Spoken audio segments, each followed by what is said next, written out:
Hello student. Last lecture हमने problem number 4 start किया था। ओके, तो रिमेनिंग प्रॉब्लम जो मैं रीड करती हूँ, मतलब एक्सप्लेन करती हूँ।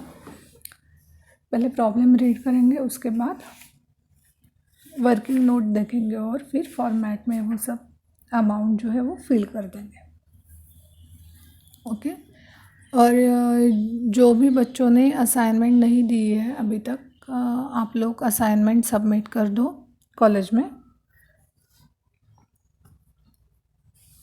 तो शेयर ट्रांसफ़र फ़ी, अब हम क्रेडिट बैलेंस देख रहे हैं। शेयर ट्रांसफ़र फ़ी है 600। उसके बाद शेयर कैपिटल है कॉल्टोपैन fully paid up 3000 equity share है 3 लाख एंड 1000 प्रेफरेंस शेयर है 1 लाख। ओके, उसके बाद इंटरेस्ट ऑन 6% गवर्नमेंट सिक्योरिटीज़ है 2400। उसके बाद सेल्स लेस रिटर्न्स है 3,22,000। डिविडेंड इक्विलाइजेशन रिजर्व है 30,000। बैंक इंटरेस्ट है 1,700। बैंक इक्विलाइजेशन रिजर्व है 30,000। Bank interest 1,700। Return outward 2,100। Salary and wages payable 5,900। General reserve 30,000. Dividend on shares 2,000. Profit and loss account balance on 1st April 2018 29,900. Investment fluctuation fund 20,000. Fixed deposit 60,600. 7% mortgage debenture 1 lakh. Other operating revenue 18,000. Sundry income 1,500. And trade payable current 17,300. Total trial balance है 10 lakh rupees. Okay,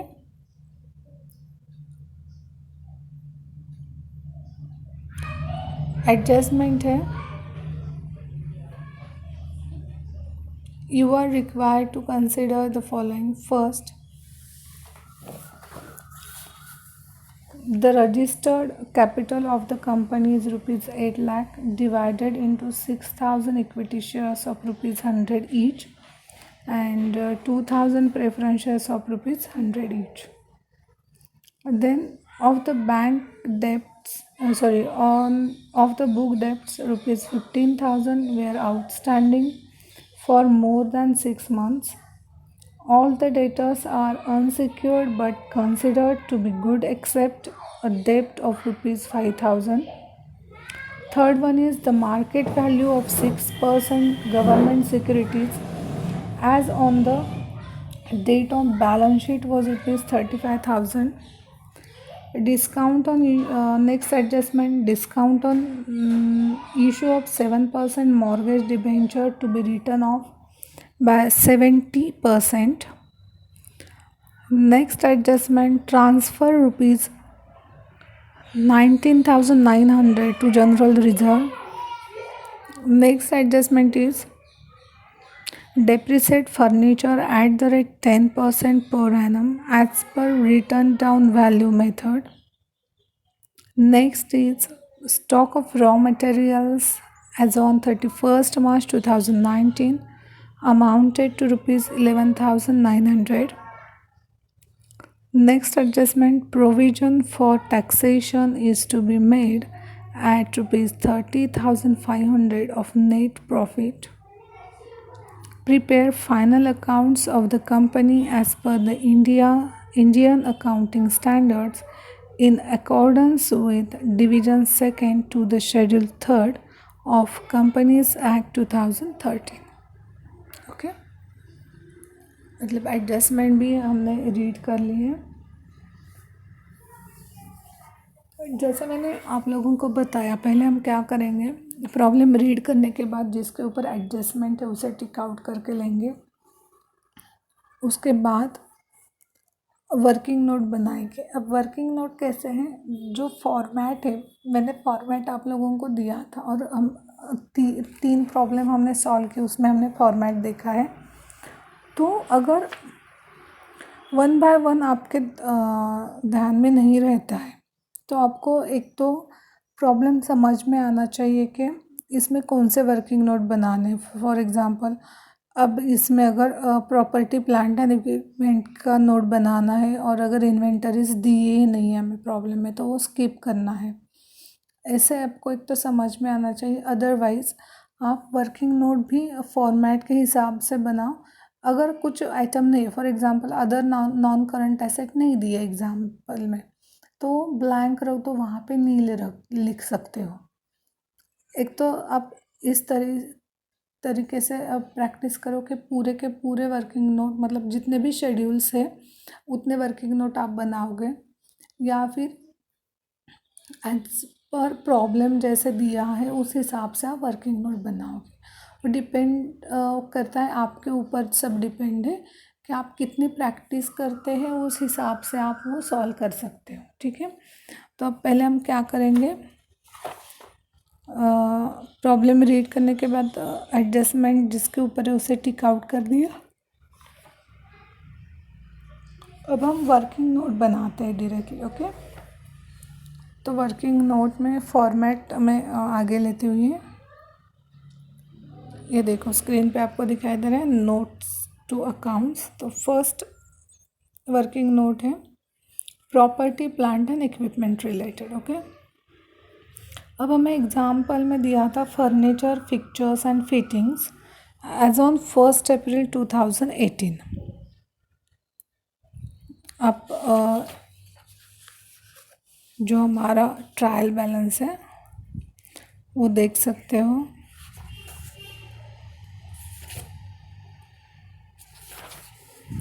देखो हमारे जो trial balance है उसमें हमें screen पे दिखाते हो आप लोगों को मैं।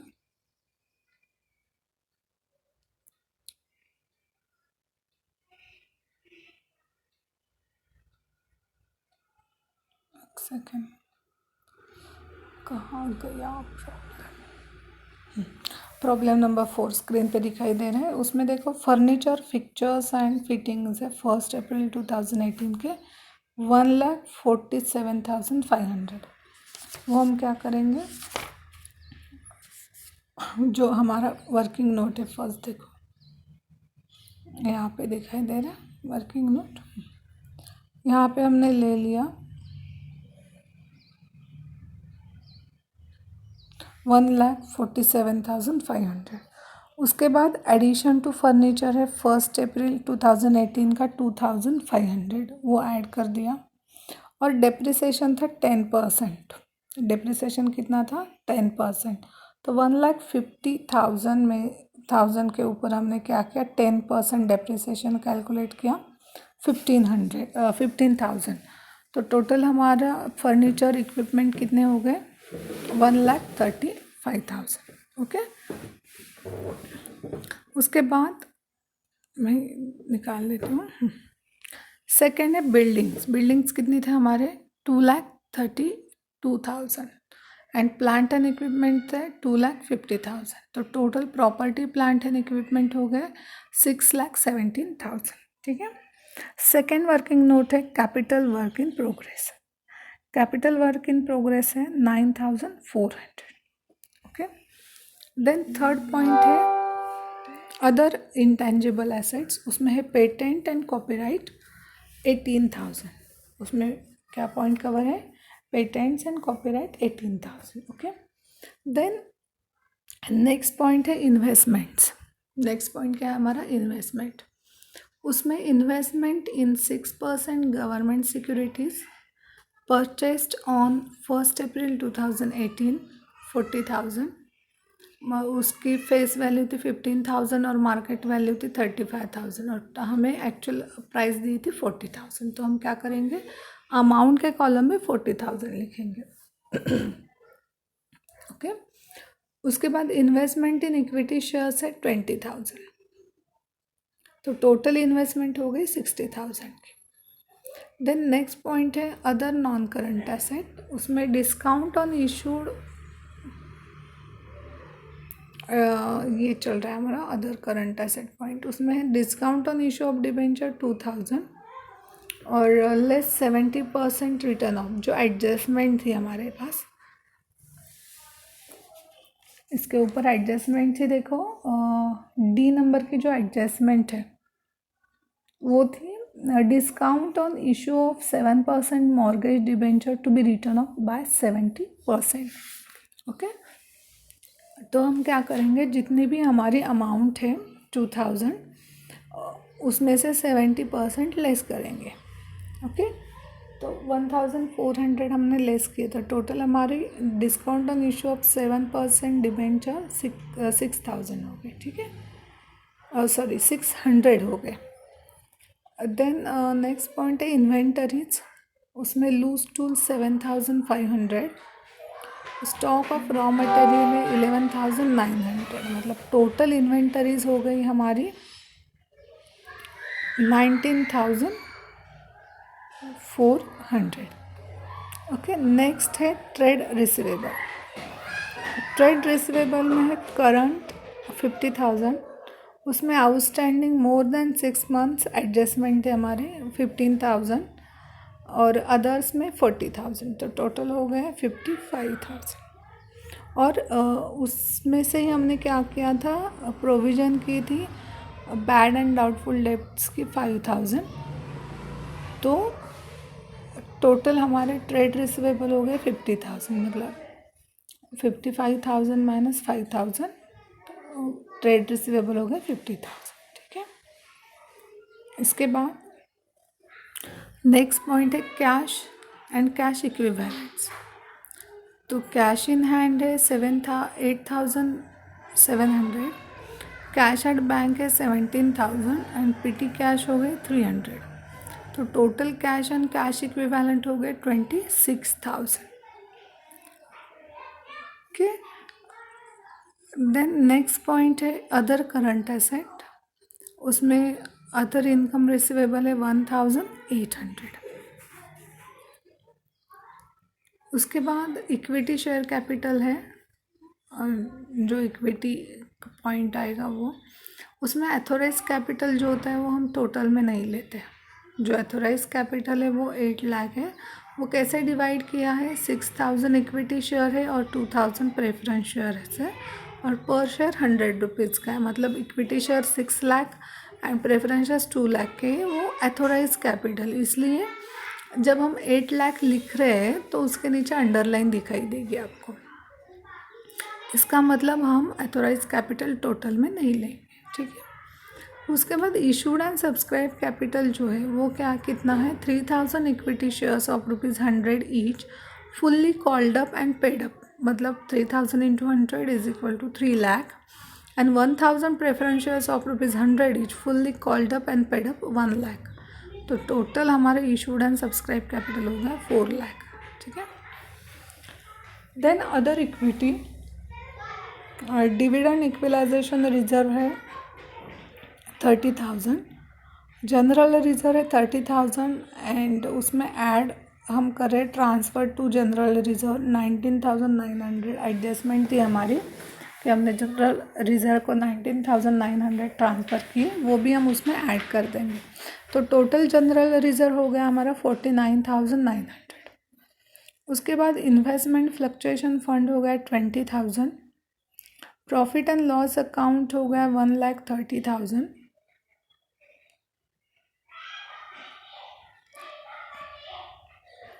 And profit and loss account balance as on 1 April 2018 है 29,900, add profit for the year 18-19 as per statement of profit and loss 1,20,000, और उसमें से हम लेस कर देंगे ट्रांसफ़र टू जनरल रिजर्व, मतलब टोटल जो है हमारी प्रॉफिट एंड लॉस हो गए 1,30,000, और अदर इक्विटी जो है हमारा पॉइंट वर्किंग नोट का वो हो गया 2,29,900। ओके, नेक्स्ट पॉइंट है बोरोइंग्स। बोरोइंग्स में क्या क्या है, फिक्स डिपॉजिट है 16,600, और उसके बाद जो डिबेंचर थे उसके ऊपर एडजस्टमेंट भी थी। 7% मॉर्गेज डिबेंचर थे 1 लाख, और उसमें आउटस्टैंडिंग ऐड किया 2000, तो टोटल 1,02,000, और बोरिंग्स हो गए 1,18,600। Okay, next trade payable 17,300। Next point other current liabilities में salary and wages payable 5,900। Okay, 14 working note हो गए। नेक्स्ट देखते हैं प्रोविजंस। टैक्सेशन की प्रोविज़न की थी हमने 30,500 की। उसके बाद नेक्स्ट पॉइंट है रेवेन्यू फ्रॉम ऑपरेशंस। उसमें सेल्स लेस रिटर्न है 3,22,000 एंड अदर ऑपरेटिंग रेवेन्यू है 18,000। टोटल रेवेन्यू फ्रॉम ऑपरेशंस हो गया 3,40,000। उसके बाद other income, interest income and dividend income and other non operating income है। इंटरेस्ट इनकम में है interest on 6% government securities 2,400 and bank interest 1,700। Total interest income है 4,100 और डिविडेंड इनकम है 2,000। शेयर ट्रांसफ़र फी है 600 एंड सन्ड्री इनकम है 1,500। तो total other income होगा 8,200। ओके, उसके बाद कॉस्ट ऑफ मटेरियल कंज्यूम में स्टॉक ऑफ रॉ मटेरियल है। फर्स्ट ओपनिंग स्टॉक 9,750, उसमें ऐड करेंगे हम परचेस ऑफ रॉ मटेरियल 89,900 और उसमें ही octroi and duty on purchase add करेंगे 2,350। तो टोटल रॉ मटेरियल हो गया हमारा 94,000। उसमें से closing stock and return outward हम लेस करेंगे, तो टोटल 80,000 हमारा कॉस्ट ऑफ मटेरियल कंज्यूम हो गया। देन एम्प्लॉय बेनिफिट्स एक्सपेंसेस में है salary to establishment staff 12,800, expenses on employee stock option scheme 7,000 and wages to production staff 38,500। तो टोटल एम्प्लॉय बेनिफिट्स एक्सपेंसेस हो गए 57,300। ओके, उसके बाद फाइनेंस कॉस्ट नेक्स्ट पॉइंट है। उसमें लोन प्रोसेसिंग चार्जेस है 8,500, इंटरेस्ट ऑन 7% मॉर्गेज डिबेंचर है 5,000, outstanding interest on 7% mortgage debenture है 2,000। मतलब टोटल फाइनेंस कॉस्ट हो गई 15,500। और नेक्स्ट वर्किंग नोट है हमारी depreciation on furniture fixture and fittings at the rate 10%, 15,000। Next point है अदर एक्सपेंसेस। उसमें रिपेयर्स टू बिल्डिंग्स है 3,000, इलेक्ट्रिक पावर 4,600,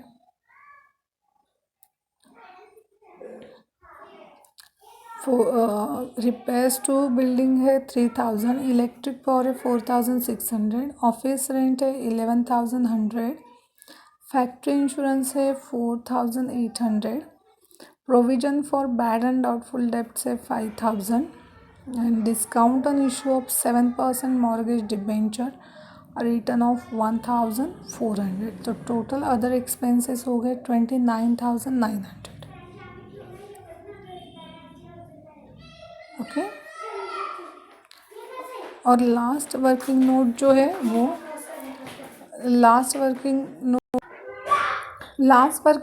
है वो contingent liability means the company has received a number of work orders and periodical notice from different government authorities and tax authorities in respect of direct taxes and indirect taxes. The outcome of this complicated matters may have a material effect on the financial position, result of operations, or cash flow. The company management has analyzed critically the current information about these critical matters and disclosed the following valuable information relating to contingent liability. Means the uncalled liability on investment in equity shares amounted to rupees 5,000 payable on partly paid shares. ठीक है, ये हो गए हमारे पूरे working note. अब हम format देखते हैं. जो फर्स्ट फॉर्मेट है वो है बैलेंस शीट. एज यूजुअल हम लिखेंगे in the books of Doxy limited Dombivli balance sheet as at 31 March 2019 वगैरह. ओके,